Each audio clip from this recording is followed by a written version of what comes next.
Syederalun kebakaran lahan di Nagaraya kembali terjadi pada Selasa 13 Juni 2023. Luas lahan terbakar sudah mencapai 6 hektar di Desa Sumber Bakti, Kecamatan Darul Makmur.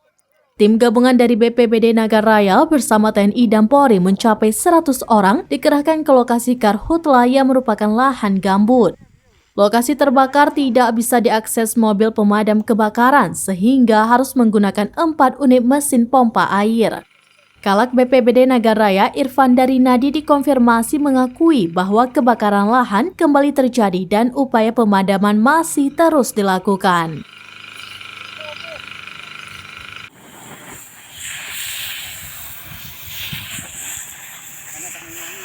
Dari Nagaraya, Rizwan, Seraminus.com.